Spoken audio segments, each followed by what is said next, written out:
not just here to sell you a gun and make money on it. We're here to make sure that you're protected when you walk out of that door and you go home. That is one of our primary purposes in what we do for the community. You're listening to Talking About Guns, a podcast by 97%, an organization working to reduce gun deaths in America and normalizing dialogue around guns and their place in American society, hosted by me, Mathew Littman, Executive Director of 97%. Later in this episode, we're going to speak with Dr. Michael Siegel at Tufts University in a segment that we're calling Siegel's Scope, as he magnifies a particular area of gun ownership and gun policy.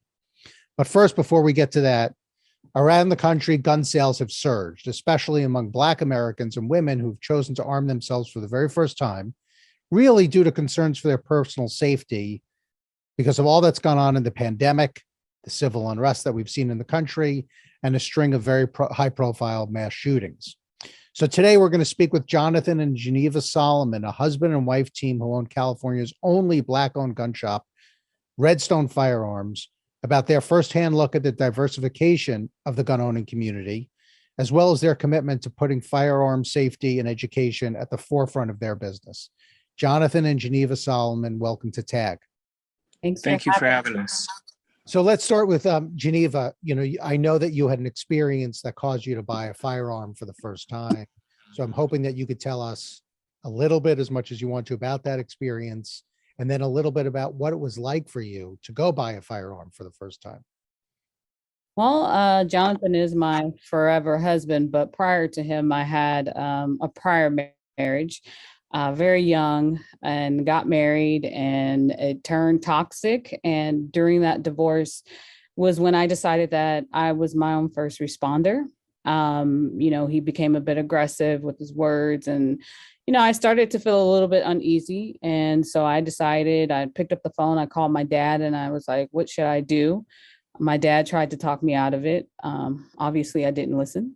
And so I was like, I'm going to do this from an educational perspective, but there wasn't a lot of education that existed out there. Walked into a gun store. At the time, it was like pulling numbers. I just had to pull a number, wait 2 hours. I was greeted by a gentleman, only woman in the store, only Black person in the store. It was a pretty big chain out here in California. And I had a bunch of questions, and he literally was like, here's this book, read it, come back. And, 20 minutes, I'll give you a test. And I'm like, okay. So I read the book and looked through this case, and I'm like, well, can you tell me about some different firearms? He asked me no questions. He didn't say, do you have any children in the home? Do you have any type of physical ailments in your hand? What are you buying a gun for? None of that came up during the discussion.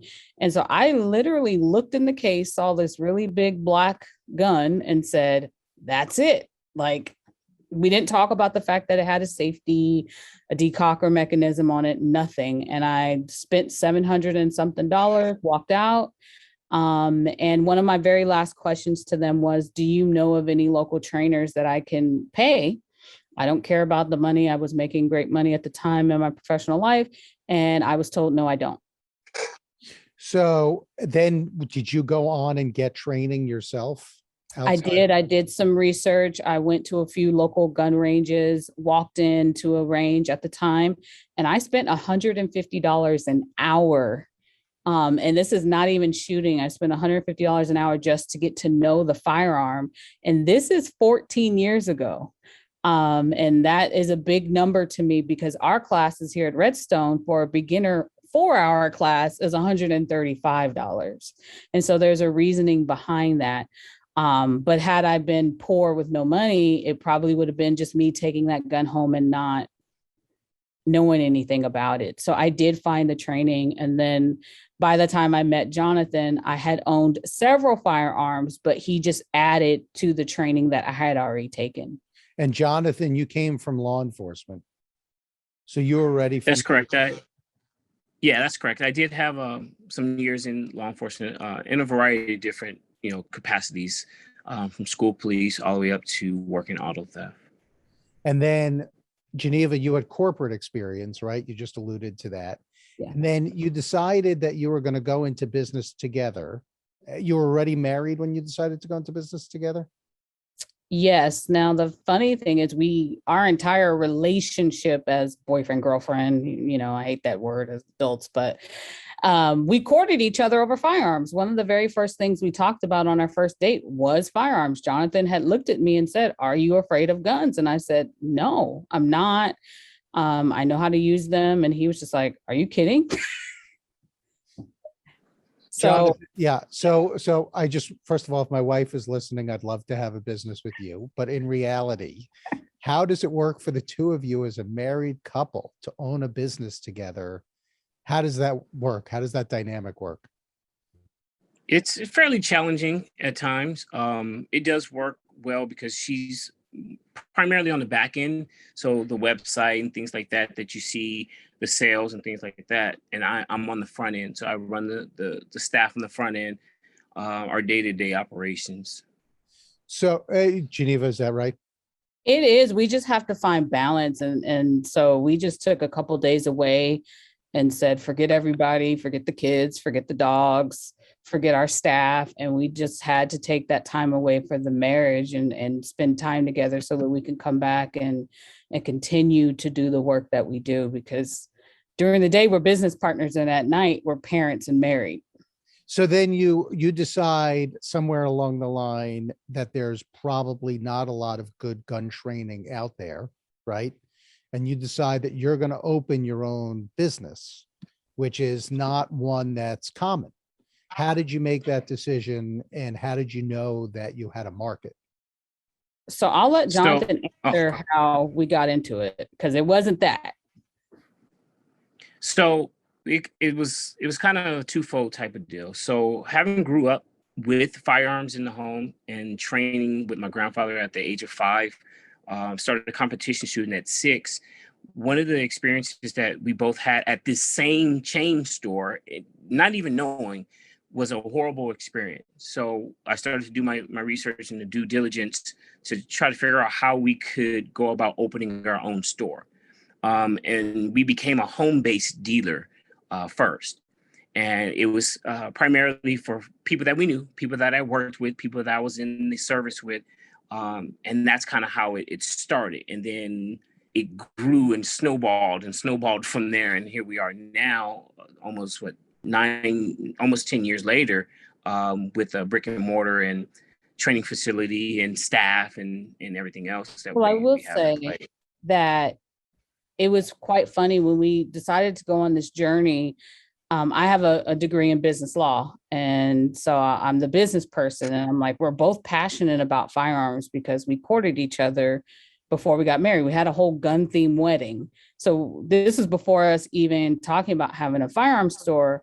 But one of the things we both sat down and said is we want to do this from an educational perspective. So before even having that brick and mortar, we were going out to Leimert Park. We were going, which is a city here in Los Angeles. We were going out to different places and offering the class that I do online in person, educating people on firearm ownership, very similar to what Maj Toure does for Black Guns Matter. We were doing it here at the grassroots down here in Los Angeles, letting people know we're here. There's an educational way to do it, because we both wanted to take the experience that we had at that store and change the narrative.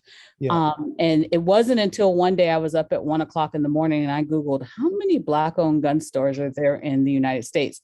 And I was blown away that it was like going to the 4th and 5th page of Google, which is unheard of now, because by then most people would have given up. And then I discovered NAGA. Yes, so the National African American Gun Association. Right. And so I noticed they had a tab of Black-owned gun stores, and they had very little listed. And so I reached out via email, and I got a call the next day from Philip Smith, and he was like, "Oh my God, I grew up in California. There is no way that you exist." And I'm like, "Yeah, we're here." And so he sent a brother of his to the actual store to meet Jonathan and I face to face. And from there, we really started to open our eyes that we were the only ones in California doing this.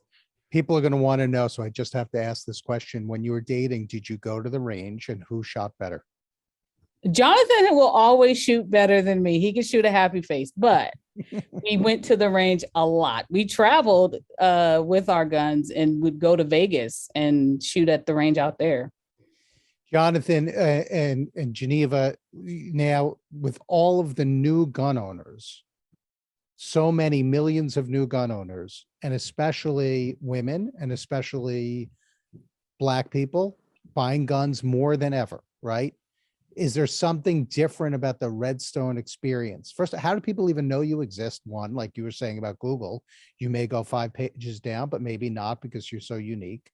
But also then when they come to you, is that different than the experience that they might have somewhere else? Jonathan, you want to go ahead and check that? Absolutely. Yeah, absolutely. It's just a totally different experience when you come to us. We ask the questions.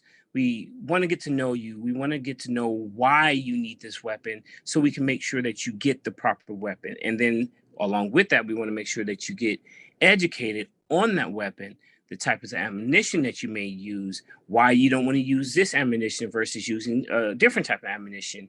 And then we also try to do the best we can to get you training. Even if it's not with us, we'll reach out to the folks that are in our network and say, hey, we have someone that lives in, say, Arizona or Oklahoma or whatever else, and we'll reach out to see if there's instructors that are in that area that you can get trained by.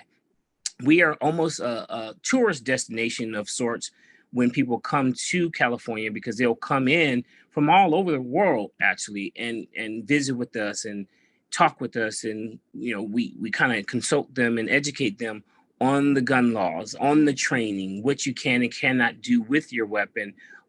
So that's part of the experience that they get when they come to see us. So honestly, we also, one of the things that Jonathan, we are a friendly environment, but we also are very serious about what we do. And we have, the experience could be us suggesting that maybe the firearm is not the right choice for you.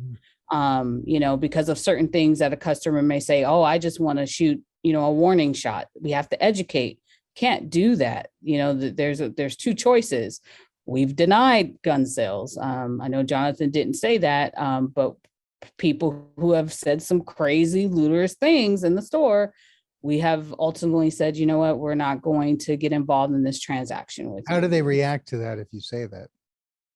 Oh, they went on Yelp and called us, a bunch of crazy names. And that's fine. That's small peanuts. I would think that would be a badge of honor if somebody does that, right? I would think so. I mean, we all kind of laughed about it, but I think the bigger issue is that we had our integrity and we knew that this wasn't the right transaction that needed to happen. And I think that's important in knowing that Redstone experience, that we will tell you, hey, this is not the right decision. So why is it though that Redstone, you said it's a destination though. Why are you different than other places? In other words, you're saying that you educate, that's a priority for you, right? Education and training is your big priority. There have to be other places that do education and training, but I think there's something different about Redstone Firearms. Is it the concern that the both of you have for the gun owner and walking them through the entire process? Is that part of what it is? That is part of what it is. Yeah, that is part of what it is, but it's also the simple fact that we're not just here to sell you a gun. We're here to make sure that you're educated and you're trained with your weapon. Because yes, weapons or firearms in general can be a tool for safety and security, but they also can be a tool for sporting, for fun, for training your kids, team building exercises, etc. So we want to make sure that we take the time to help you understand what you actually have. We're not just here to sell you a gun and make money on it. We're here to make sure that you're protected when you walk out of that door and you go home. That is one of our primary purposes in what we do for the community. And also, we've had people, from their experience being completely transparent, they've walked into other gun stores and they felt completely uncomfortable. We have a non-Black female customer who walked into a few gun stores. And she is one of our highest paying customers, and they treated her like crap, because she was green and didn't know anything. And she's become one of our biggest customers that have spent in more money than you would imagine, right? Is she coming back for training to target? She keeps coming back for training. And Training. you have, She comes back for everything. Everything. how many trainers do you have there? Say that 5? again. I think we have 5 now. 5 trainers? Yes. We at have the 5 facility? trainers, and we have 2 that we're teaching to become trainers. So the way that our training module is set up is the other 5 trainers, I allow them to be the beginner or the instructors for those who are new to firearms training. Once you get past the level of classes that we have set up for that, then you come up to where I am, to my training. When you get to my training level, you have to have the ability to shoot on the move, the cognizant awareness to clear your jams, to know what's going on with your weapon, to know when to say this weapon is not working, I need to switch to a secondary. All of these things, you get to my level of classes, you're now in a more advanced class. Home protection, executive protection, protection of your loved ones at home, learning how to use your surroundings as a protection for you while you're using your weapon to stop the threat. But I know it sounds so super tactical, right? But what's missing, and to add color to that, is we make it in a fun environment.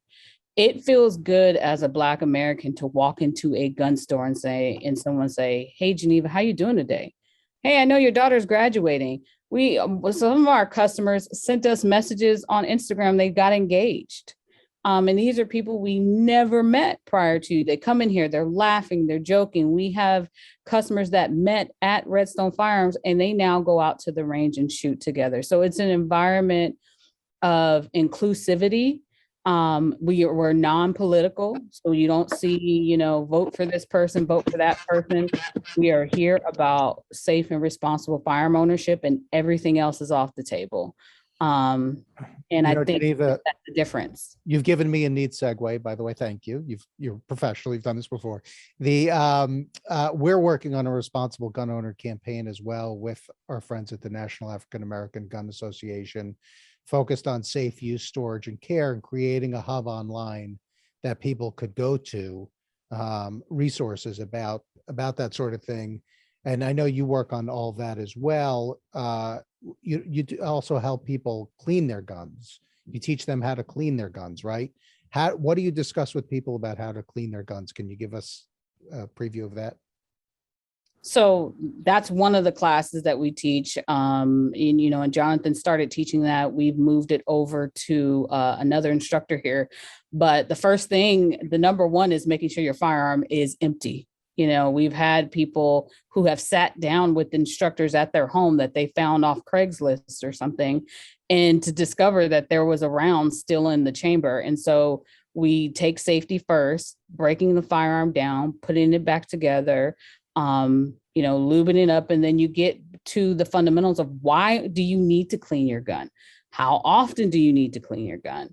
What else am I missing, Jonathan?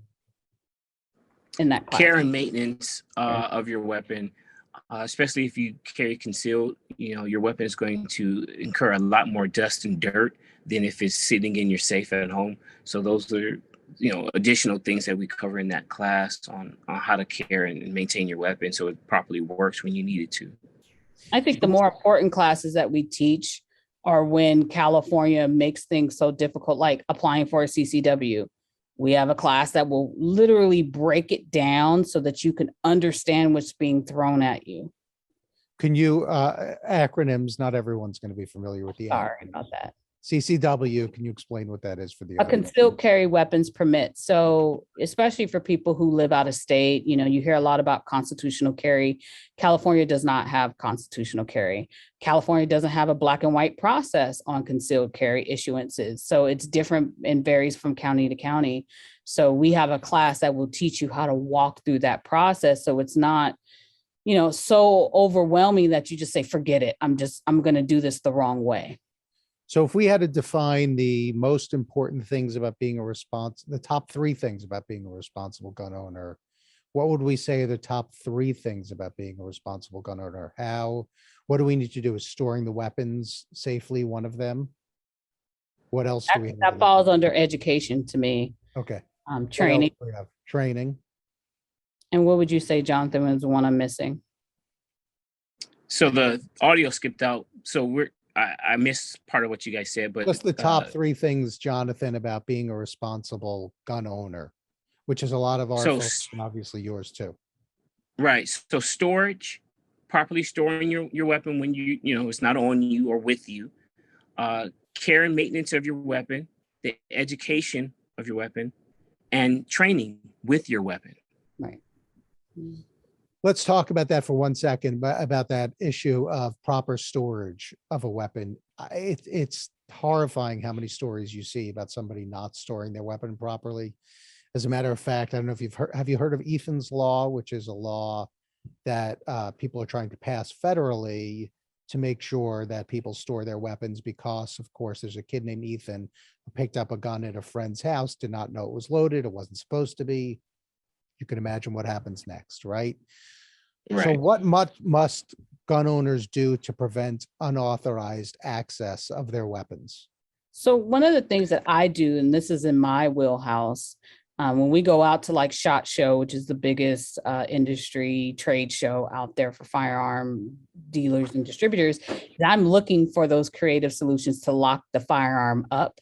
And I talk to a lot of parents, especially mothers who are like, I have kids in the house, I don't want to bring a gun in here.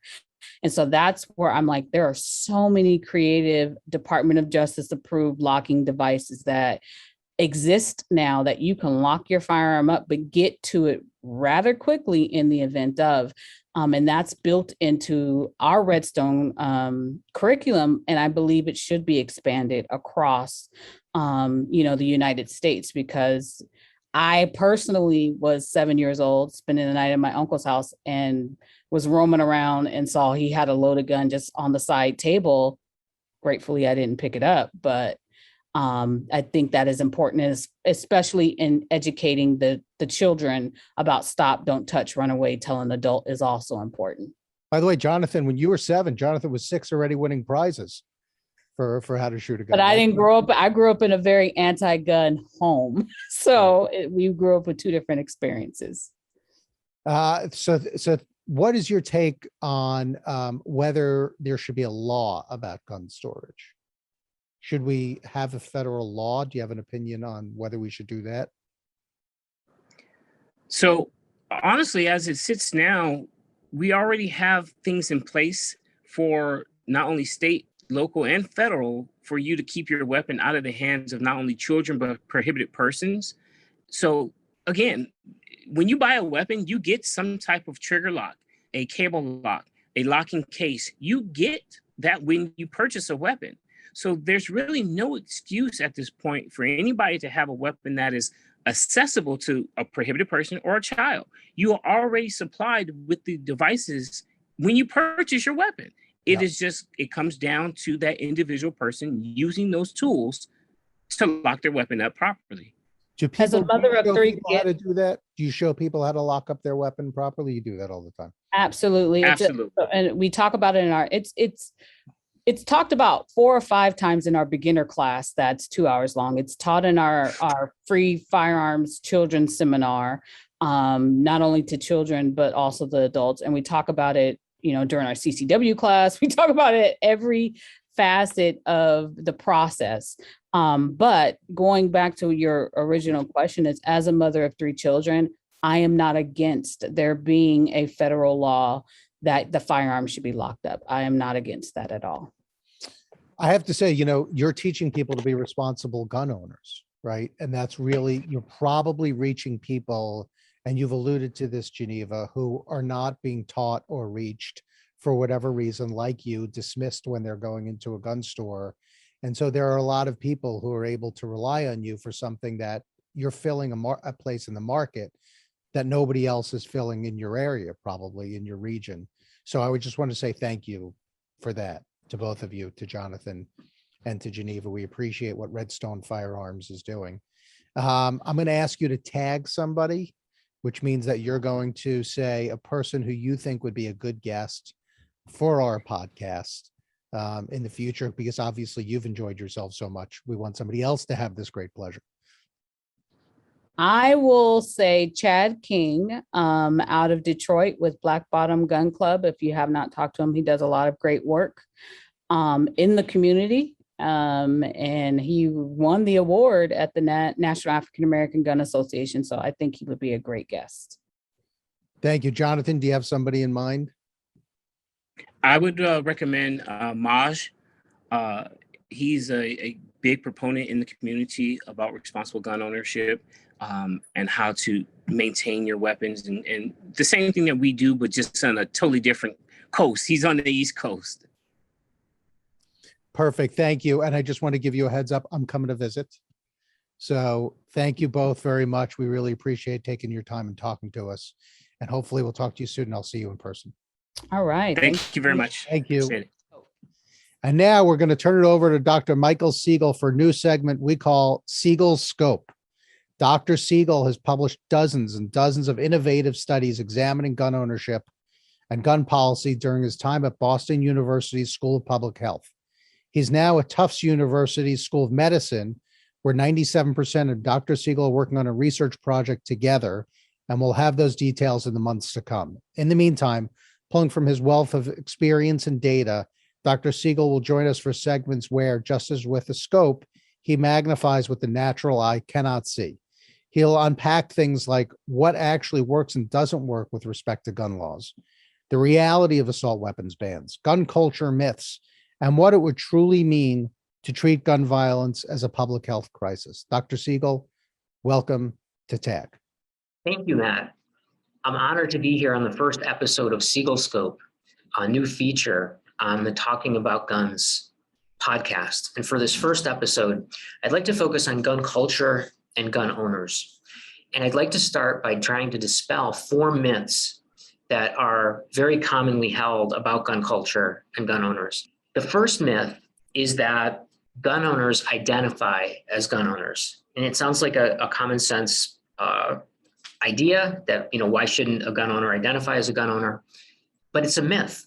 We interviewed more than 2,000 gun owners who were nationally representative of gun owners in the United States. And we found that only 10% of gun owners actually identify as gun owners, meaning that the fact that they own a gun is it's just one of the consumer products they own. And it doesn't mean that they have an identity as a gun owner. Just like, I own a car, but if you ask me to describe myself, I wouldn't say I'm Mike Siegel and I'm a car owner. The vast majority of gun owners own guns for essentially consumer purposes, typically for self-defense. The second myth, which is somewhat related, is that gun owners are active users of guns. And surprisingly, we found that that's not the case. The majority of gun owners are not carrying concealed on the streets or carrying open on the streets, or hunting or doing recreation or sport shooting. The majority of gun owners are not actually that active with their guns. They typically have them for self-defense, and they probably are just sitting in a box or closet somewhere, and not actually being used. So specifically, we found that only 25% of gun owners nationally report that they do engage in concealed carry. Only 16% say that they engage in sports shooting or other recreational non-hunting activities at least once a month. And only 23% reported doing any monthly gun-related activity. And the third myth is that gun owners do not support gun laws, and that most gun owners are, gun rights advocates, and they're out there fighting these laws, or at least they oppose these laws. And we found that that's not the case. Background checks for concealed carry are supported by 87% of gun owners. That is an incredibly high level of support for anything. Red flag laws are supported by 81% of gun owners. Restrictions on people who have committed domestic violence are supported by 79% of gun owners. Requiring permits to obtain or possess a handgun are favored by 77% of gun owners, and universal background checks for all firearm sales are supported by 75% of gun owners. So the next question that arises is, if there's so much support among gun owners for these laws, why don't you typically hear gun owners speaking out in favor of these laws? The reason why, based on our survey results, is that many gun owners feel alienated. They feel alienated because they feel like they're being blamed for the gun problem. They feel like their decisions to own a gun are not being respected. And they feel that gun culture itself is not being respected. And this brings us to our fourth myth, which is gun culture is something that must be eradicated. I've heard a number of people in public health talk about gun culture is toxic, and the goal is we must eliminate gun culture. Our studies have found that there isn't a gun culture in the United States. There are many gun cultures, and there are many different types of gun owners and many different uses to which guns are put, and many different opinions and attitudes and values of gun owners. And so this is really the thing that's keeping gun owners from the table. It's that they don't feel respected. We don't respect their decision to own a gun for self-defense or for whatever purpose they own the gun. And many people in public health personally, obviously don't feel that they wouldn't own a gun, and they feel like maybe that's not the best decision in order to protect yourself. And regardless of whether it is or not, we have to respect the decisions that gun owners have made. And our failure to do that, I think, is leading to a feeling of alienation, a feeling of blame, a feeling of lack of respect. And when people don't feel respected, they're not going to be interested in participating. They're not going to be interested in publicly supporting these laws, even though their personal opinion is that these laws make sense. So in summary, there are many, many gun cultures, many different types of gun owners. The typical gun owner does not identify as a gun owner. They own these products as consumer products for a number of purposes, including to self-defense and recreation. They tend to support gun laws that are intended to keep guns out of the hands of people who are at high risk for violence. They tend not to support laws that are actually going to be taking away the guns or regulating the products directly. They're more supportive of laws that regulate who can get access to a gun and making sure that guns stay out of the hands of people who are at high risk for violence. And finally, the most important thing that we in public health and we gun owner and non-gun owners can do is to start respecting gun owners, to respect the decisions that they've made for why they own guns. And if we do that, it will open the door for gun owners to join the debate. And we need them. We need gun owners because they know the most about guns, and we need them to contribute towards fashioning the laws so that we can come up with laws that make sense and that are the most effective. I'm Mathew Littman, your host of TAG. I hope you enjoyed the conversation. If you did, we'd love for you to subscribe to us at Google Podcasts, Apple Podcasts, Spotify, wherever you get your podcasts. You're welcome to rate us as well. Give us a follow on Instagram and Twitter at 97%org, and tag who you'd like us to interview next. Thank you for listening, and we'll talk to you soon.